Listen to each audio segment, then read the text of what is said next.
friends, it's Kelly. Thanks so much for being here. This is the layout for Paige this week on the Cut File Design team, and I'm going to show you how I made the borders using the alphabet background cut file by Paige and this stitching cut file that's available in a bundle at the Paige Taylor Evans website. So I'm going to open another mat so I can add some of both of these cut files to a design that I made for my layout. So I'll just leave that there. And first thing you want to do is release the compound path on the alphabet background so that you can grab the alphabets you need from the cut file.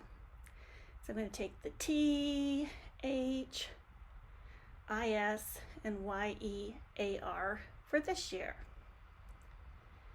Just erase that. That's the outside line. It's just a click on it and drag it off the mat is all that I'm doing here.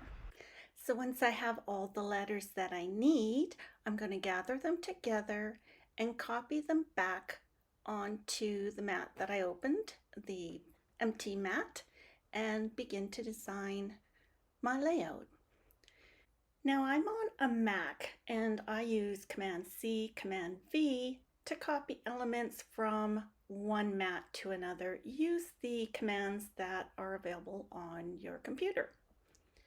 So I'm going to start placing these on the third line of the mat. They're way bigger than what I use, but you'll see that in just a moment how I resize them.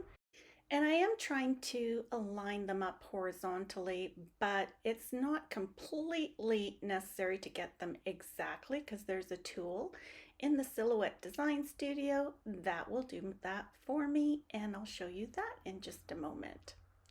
I just want to leave a little bit of space between the letters so that when the Silhouette Cameo cuts this cut file for me, it's got a little space between the letters and it'll be a cleaner cut. So here's the tool. It's in the transform box. You've seen me use that second tool quite a lot to resize squares or circles.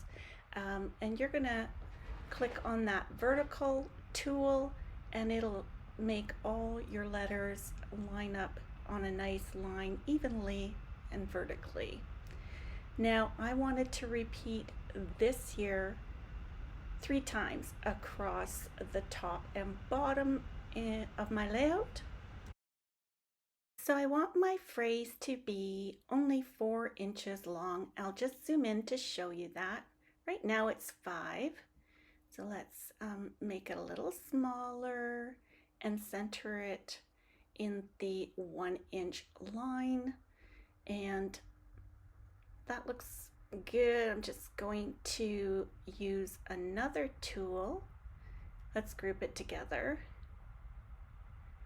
And I'm going to use another tool to repeat it 3 times. It's the replicate tool and it's on the right hand toolbar. And you see it's replicated the cut file and placed all 3 quite close together. I want it to take up the entire line, so I'm just going to spread out the 3 sets of this year, just eyeballing it really. And once I have the 3 this year spaced out the way I like it, I'm going to copy it and have 2 rows of that on the top and the bottom of my layout. And again, I'm just using Command C, Command V on my Mac. Use the tool that works on your computer. So I've selected them together and made a copy, and I'll place it at the bottom of my 12 by 12 mat.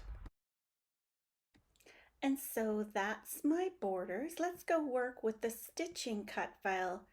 Be you, do you, for you. Hey, that's what I'm going for this year. And it's just a simple process of right-sizing it and then copying it onto the mat where I'm designing my project.